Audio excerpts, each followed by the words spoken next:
بسم اللہ الرحمن الرحیم اللہم افتح علینا حکمتک وانشر علینا رحمتک یا ذا الجلال والاکرام۔ تو جی محترم طلبہ کرام، الحمدللہ عز وجل نور الازا ہماری جاری و ساری ہے۔ آج کا ہمارا سبق نمبر 51 ہوگا، 51۔ فصل فی الصلاۃ فی السفینۃ، کشتی میں نماز کے بارے میں فصل۔ اب کون سی نماز ہے تو اس کے بارے میں آگے فرما رہے ہیں۔ تو اب سب سے پہلے یہاں پر یہ بھی یاد رکھیے کہ سفینہ لفظ ہے، تو اس مناسبت سے ہم چلو ایک واقعہ سن لیتے ہیں کہ نبی پاک صلی اللہ تعالیٰ علیہ وسلم کے ایک صحابی تھے، تو ان کا نام اتنا معروف نہیں ہے، مشہور نہیں ہے، تو وہ حضرت سفینہ رضی اللہ تعالیٰ عنہ کے نام سے ہی مشہور ہیں۔ اب ان کو سفینہ کیوں کہتے تھے؟ تو اب یہ صحابی رضی اللہ تعالیٰ عنہ تھوڑے سے بہت زیادہ طاقتور تھے، قوی تھے، بہادر تھے، تو جب کہیں سفر پر جانا ہوتا جہاد وغیرہ کے لیے، تو اس کے اوپر سامان وغیرہ جب رکھا جاتا تو سرکار دو عالم صلی اللہ علیہ وسلم اس پر دوسروں کی بنسبت زیادہ سامان رکھ دیتے تھے، یہاں تک کہ بہت زیادہ الفاظ اس کے آتے ہیں کہ بہت زیادہ سامان اس کے اوپر رکھ دیا جاتا تھا اس صحابی رضی اللہ تعالیٰ عنہ پر۔ تو پھر سرکار صلی اللہ علیہ وسلم نے ان کی یہ جو سامان اٹھانے کی جو کیفیت تھی کہ بہت زیادہ سامان اٹھا لیتے تھے، سرکار نے فرمایا کہ یہ تو کشتی ہیں، ٹھیک ہے، سفینہ کا لقب عطا فرمایا۔ کس وجہ سے؟ کہ یہ سامان بہت زیادہ اٹھا لیا کرتے تھے۔ تو بہرحال یہ میں نے سوچا چلو آپ کے گوش گزار کر دوں۔ تو بہرحال یہاں پر آئیے کہ صلاۃ الفرد فیہا، اب یہاں پر صلاۃ الفرد اسی طرح واجب نماز کے بارے میں بھی ہے، نیچے آپ دیکھ رہے ہوں گے صلاۃ الفرد والواجبی، فرض نماز اور واجب نماز۔ یہاں پر صرف اوپر جو صرف فرض کے بارے میں ہے اور نیچے واجب کا انہوں نے ساتھ میں اٹیچ کیا ہے۔ اب پچھلے سبق کے اندر ہم نے جو فرض اور واجب نماز جانور پر سواری پر پڑھنے کے بارے میں پڑھا تھا، تو آج جو فرض اور واجب ہے یہ کشتی کے اندر پڑھنے کا کیا معاملہ ہے تو یہ پڑھیں گے۔ تو صلاۃ الفرد فیہا وہی جاریۃ قاعدا بلا عذر صحیحۃ عند ابی حنیفہ بالرکوع والسجود۔ اب فرمایا کہ امام اعظم کے نزدیک، یعنی امام اعظم اور آپ کے دو جو شاگرد ہیں صاحبین، امام ابو یوسف اور امام محمد، ان کا اس مسئلے میں اختلاف ہے۔ پہلی لائن جو ابھی پڑھی ہے اس میں امام اعظم کا مذہب ہے، نیچے والی لائن کے اندر صاحبین آپ کے شاگردوں کا مسئلہ۔ تو بہرحال فرمایا کہ فرض نماز، اسی طرح اگر واجب نماز ہو تو فرض نماز فیہا کشتی میں، کس حالت میں؟ فرمایا قاعدن بیٹھ کر، بلا عذر بغیر عذر کے، یعنی عذر نہیں ہے اور بیٹھ کر نماز پڑھ رہا ہے، کشتی چل رہی ہے، تو فرض نماز پڑھنا یہ صحیح ہے، یہ امام اعظم کے نزدیک ہے۔ لیکن ساتھ میں قید مزید لگا رہے ہیں کہ بالرکوع والسجود، رکوع اور سجدوں کے ساتھ یہ نماز پڑھنی چاہیے، یعنی کشتی چل رہی ہے اور یہ عذر بھی کوئی نہیں ہے۔ عذر کون سے ہیں؟ یہ بلا عذر کے بالکل نیچے والی لائن جو ہے، تو یہاں پر یہ عذر گنوائے جائیں گے۔ تو ان عذروں میں سے جو آگے بیان کیے جانے ہیں، ان عذروں میں سے کوئی عذر بھی نہیں پایا جا رہا اور یہ کھڑا ہونے پر قادر بھی ہے، تو یہ بیٹھ کر بغیر عذر کے نماز پڑھے گا، لیکن رکوع بھی کر رہا ہے، سجدہ بھی کر رہا ہے، یعنی اشارہ نہیں کر رہا بلکہ سجدہ رکوع کر رہا ہے، تو اب یہ نماز امام اعظم کے نزدیک صحیح ہے۔ اب آئیے ان کے شاگرد جو ہیں صاحبین، جن کو نام دیا جاتا ہے، لقب دیا جاتا ہے، تو ان کے بارے میں کیا فرمایا؟ وقالا، اب یہ تسنیہ ہے قالا کا، قالا، تو ان دونوں نے فرمایا، یعنی صاحبین نے فرمایا کہ لا تصح الا من عذر وهو الازہر۔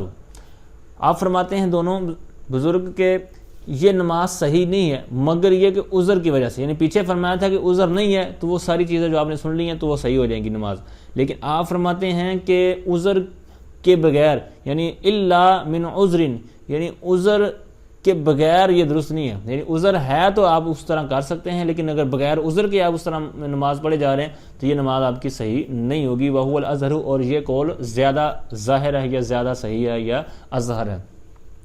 اب یہ تھا جب کتاب لکھی گئی اس وقت انہوں نے فرمایا کہ یہ اظہر ہے، لیکن جس طرح میں نے ایک دفعہ پہلے بھی جب کتاب شروع کی تھی تو جب اس طرح کوئی مسئلہ آیا تھا جو اختلاف والا، تو وہاں پر میں نے ڈیڑھ سے عرض کیا تھا، آپ سے التجا کی تھی، اب پھر عرض کرتا ہوں کہ جتنے بھی یہ مسائل ہیں، جس طرح یہ کتاب ہم پڑھ رہے ہیں اسی طرح آپ کو دوری پڑھیں گے، آگے بڑی بکس ہدایہ شریف پڑھیں گے، آگے بھی آئیں گی، تو جہاں جہاں پر بھی اختلافات وغیرہ کا مسئلہ آئے تو اپنے مفتی صاحب جو صحیح علم کے مفتی ہوں تو ان سے اس حوالے سے پوچھ لیا جائے کہ حضور اس مسئلے میں فی زمانہ کس پر عمل کیا جائے گا۔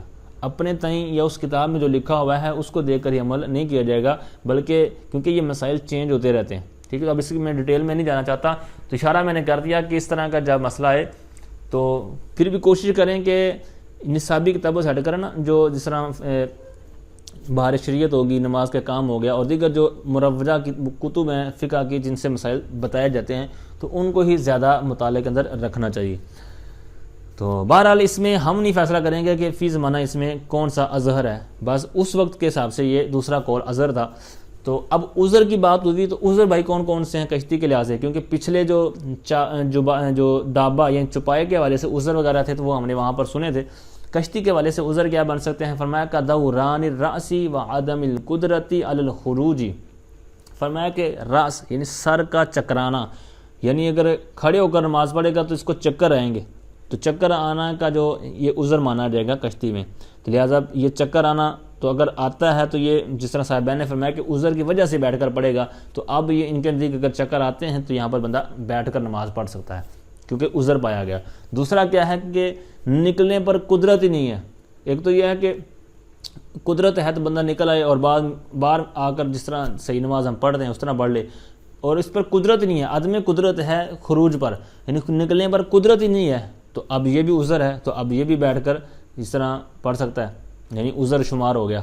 تو اب آگے ولا تجوز فیہا بالایماء اتفاقا، فرمایا کہ جائز نہیں ہے فیہا کشتی کے اندر، کشتی میں اشارے کے ساتھ نماز صحیح نہیں ہے. اس میں سب ائمہ کا اتفاق ہے، یعنی سب کے نزدیک یہی مسئلہ ہے کہ اگر اشارے سے پڑھتا ہے، یعنی رکوع جس طرح ہم کرتے ہیں یا سجدہ جس طرح کرتے ہیں، اگر اس طرح نہیں کرتا بلکہ وہ ان جگہوں پر اشارے کرتا ہے، تو یہ سب کے نزدیک، امام اعظم کے نزدیک، صاحبین کے نزدیک، دیگر ائمہ جو بھی ہیں سب کے یہاں پر کیا ہے کہ اتفاق ہے کہ اس طرح نماز درست نہیں ہے.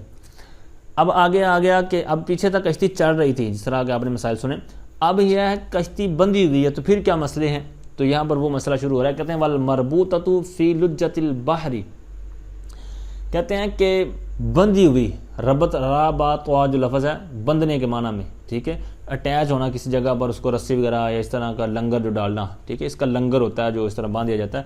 تو بہرحال جس انداز میں بھی بندھی ہوئی کشتی ہے، تو فی لجۃ البحر، لجۃ البحر کہتے ہیں، لجہ کہتے ہیں وسیع کو، بہت زیادہ بلند اور جناب ٹھاٹھے مارنا، تو پانی بہت زیادہ گہرا ہے، ٹھاٹھے مار رہا ہے. وَتُحَرِّكُهَا الرِّيحُ شَدِيدًا، اور اس پانی یعنی پانی کے اندر جو اتنا گہرا وسیع ڈونگا پانی ہے، تو اس کے اندر جو کشتی ہے تو اس کو ہوا جو ہے تحرکها، اس کو ہوا جو کشتی کو خوب حرکت بھی دے رہی ہے، یعنی ہے کشتی بندھی ہوئی، لیکن اس کی جو صورتحال ہے پانی کا وسیع ہونا، پھر ہوا کا بھی شدید چلنا، تو ان صورتوں کی وجہ سے، ان خوبیوں کی وجہ سے یا خامیوں کی وجہ سے بندھی ہوئی کشتی گویا کہ اس حکم میں ہوگی. کس حکم میں؟ فرمایا کالسائرۃ، گویا کہ وہ چل ہی رہی ہے. تو جس طرح اوپر والے مسئلے سے چلنے والے، تو یہاں پر جب اس صورت میں یہ چلنے والی کی طرح ہوگی تو اب یہاں پر حکم بھی وہی لگیں گے نماز وغیرہ کے. اور اگر یہ صورت نہیں ہے، یعنی کشتی کا ہوا کا زوردار اس کو کشتی کو حرکت دینا، اس طرح وسیع لجۃ البحر کا جو لفظ تھا نا، اور یہ صورت بھی نہیں، یعنی وسیع پانی، کافی گہرا پانی ہونا، اور یہ ساری صورت بھی نہیں، دو جو صورتیں یہاں پر یہ بیان ہوئی، اگر یہ نہیں ہے وَإِلَّا سے یہی بیان ہوا کہ وَإِلَّا، اور اگر یہ نہ ہو، ان لا، ٹھیک ہے، اس طرح تھا، اگر یہ نہ ہو تو پھر کیا صورت ہوگی؟ تو پھر کسائرہ کا الٹ ہو جائے گا، یعنی کھڑی ہوئی، کل فقل واقفتی، تو پھر یہ کھڑی ہوئی کشتی کے حکم میں ہوگی. اور کھڑی کے آپ کو پتہ ہے کہ بیٹھ کر نماز نہیں پڑھ سکتے، ٹھیک ہے، تو لہٰذا وہی ہوا علی الاصح صحیح قول کے مطابق. وَإِن كَانَتْ مَرْبُوطَةً، اگر وہ کشتی بندھی ہوئی ہے بشتی کنارے، پیچھے تک پانی کے اندر. اب یہ ہے کہ کشتی کنارے کے ساتھ، ساحل سمندر جسے بولتے ہیں، سمندر کے کنارے پر بندھی ہوئی ہے، تو پھر کیا ہے؟ فرمایا کہ لا تجوز الصلاۃ قاعدا بالاجماع، بیٹھ کر نماز بالاجماع، یعنی سب کے نزدیک صحیح نہیں ہے، اس کی نماز جائز نہیں ہے، اس کے اندر پھر خرابی لازم آئے گی. آگے فرمایا فَإِن صَلَّى قَائِمًا وَكَانَ شَيْءٌ مِّنَ السَّفِينَةِ عَلَى قَرَارِ الْأَرْضِ صَحَّتِ الصَّلَاةُ. فرمایا کہ فَإِن صَلَّى قَائِمًا، اگر اس نے نماز پڑھی، کس طرح؟ قائمًا، کھڑے ہو کر، یعنی ایک بندہ کشتی میں ہے لیکن کھڑے ہو کر نماز پڑھ رہا ہے، ٹھیک ہے. لیکن اس کا پچھلے مسئلے کے ساتھ آپ نے اٹیچ رکھنا ہے، کیونکہ حاشیے میں اس بات کو انہوں نے ذکر کیا ہے کہ فَإِن صَلَّى فِي الْمَرْبُوطَةِ بِالشَّتِّ، یعنی کنارے کے ساتھ بندھی ہوئی نماز ہے، تو اس صورت میں یہ اگلا مسئلہ چل رہا ہے کہ فَإِن صَلَّى قَائِمًا، اگر اس نے کنارے پر بندھی ہوئی کشتی میں کھڑے ہو کر نماز پڑھ لی. پیچھے تھا کہ بیٹھ کر نماز پڑھتا ہے، میری جماعت درست نہیں ہے. اب یہ ہے کہ کھڑے ہو کر پڑھتا ہے. فرمایا کھڑے ہو کر نماز پڑھی، اور کیا صورت ہے؟ کہتے ہیں وَكَانَ شَيْءٌ مِّنَ السَّفِينَةِ عَلَى قَرَارِ الْأَرْضِ، اور شیء نکرہ ہے، تو یہاں پر کچھ معنی لیں گے، یعنی کچھ کشتی کا جو حصہ ہے وہ زمین پر ٹھہرا ہوا ہے، یعنی کچھ پانی میں ہے تو کچھ یہاں پر ٹھہرا ہوا ہے زمین پر. تو پھر کیا مسئلہ ہے؟ فرمایا صحت الصلاۃ، پھر نماز اس کی صحیح ہو جائے گی. اور اگر اس کا عکس ہو جائے، یعنی یہ صورت نہ ہو، یعنی یہ جو کچھ حصہ جو شرط لگائی نا پیچھے، اور اگر یہ نہ ہو تو پھر کیا ہے؟ فرمایا فَإِلَّا فَلَا تَصِحُّ عَلَى الْمُخْتَارِ، پھر مختار قول کے مطابق یہ صحیح نہیں ہوگی. تو صحیح نہیں ہوگی تو اس کا بھی نیچے انہوں نے بیان کیا، کیوں؟ کیونکہ کہتے ہیں لِأَنَّهَا حِينَئِذٍ كَالدَّابَةِ، اس وقت یہ گویا کہ چپائے کی مانند ہوگی، سواری کی مانند ہوگی. تو جس طرح آپ نے پیچھے پڑھا کہ سواری پر فرائض و واجبات کا کیا حکم ہے، تو اسی طرح پھر اس صورت میں بھی ہو جائے گا کہ جب یہ کوئی حصہ خشک جگہ پر یہ بلکہ زمین پر ٹھہرا ہوا نہ ہو، اس صورت میں یہ وَإِلَّا فَلَا تَصِحُّ سے یہ بیان ہوا.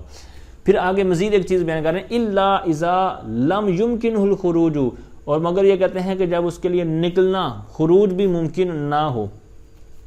اب آگے جو مسئلہ بیان ہو رہا ہے وہ یہ ہے کہ اگر بندہ نماز شروع کرتا ہے تو پھر کشتی تو مطلب ہوا وغیرہ کے ذریعے معاملہ بنتا ہے، کبھی قبلے کی طرف، کبھی قبلے سے ہٹ کر ہوگی. تو یہ قبلہ رو والا کیا مسئلہ ہوگا؟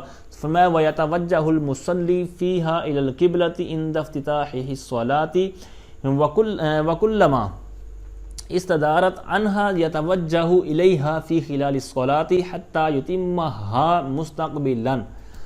یہاں سے وہ پورا مسئلہ فرمایا کہ مصلی نمازی جو ہے وہ متوجہ ہو، مطلب یہ ہے کہ چہرہ کرے کس طرف؟ فیہا یعنی کشتی میں، الی القبلۃ قبلے کی طرف، یعنی جب اس نے نماز شروع کی ہے تو قبلہ روح ہو کر شروع کرے. کب؟ کہتے ہیں عند افتتاح الصلاۃ، نماز کے افتتاح کے وقت، یعنی جب نماز اس نے سٹارٹ کی، نماز شروع کی، تو اس وقت قبلے کی طرف یہ نمازی متوجہ ہو کشتی کے اندر. اب شروع تو اس نے اس انداز میں کر لی نماز، تو پھر کیا ہوا؟ فرمایا وَكُلَّمَا، اور جب کبھی استدارت کشتی گھومے. استدارت مؤنث کا صیغہ ہے، اس کا السفینۃ فاعل نیچے موجود ہے، تو فاعل یعنی کشتی جب گھومے، یعنی جب کبھی کشتی گھومے یا پھرے، یعنی قبلے سے پھر جائے، تو پھر کیا کرنا ہے؟ یہ نمازی کیا کرے گا؟ فرمایا یتوجہ، یہ چہرہ کرے گا، یعنی رخ کرے گا اپنا جو چہرہ اس کا، الیہا اسی طرف، یعنی قبلے کی طرف. ہاضمیر جائے گی قبلے کی طرف، قبلے سے وہ پھری کشتی تو یہ قبلے کی طرف پھر جائے گا، یعنی یہ اس طرف ہو جائے گا، یعنی جس طرف قبلہ ہے تو اس طرف. فی خلال الصلاۃ، نماز کے دوران، یعنی نماز کے دوران ہی یہ اپنا چہرہ وہ اسی طرف کرتا چلا جائے گا. لیکن کب تک کرنا ہے؟ فرمایا حتی یتمھا، یہاں تک کہ یہ مکمل کر دے، یعنی یہ جو نمازی پڑھنے والا نماز، یہ نماز مکمل کر دے مستقبل، یعنی نماز کو قبلہ رو ہوتے ہوئے ہی مکمل کر دے، یعنی جب یہ مکمل کرے تو اس وقت یہ قبلہ رو ہو. ٹھیک ہے. تو جی ناظرین، یہ تھا آج کا ہمارا سبق. اب حتی ہے تو اس کے بعد ان مقدر ہوتا ہے، آپ کو بھی پتہ ہے. تو یتیمو کو یتیمہ، اتمہ یتیمو باب افعال سے، تو یتیمہ یتیمو سے ہم نے یتیمہ کر دیا. اسی طرح اوپر تھا لفظ افتتاح، تو اب یہ اس کا جو حمزہ وصل ہے، تو اگر اس کو ہم وصل میں گرائیں گے تو یہ پڑھیں گے عند افتتاحی. ٹھیک ہے. اور اگر علیحدہ پڑھیں گے جو کہ نہیں پڑھنا چاہیے تو پھر ہوگا یوں عند افتتاح الصلاۃ. ٹھیک ہے.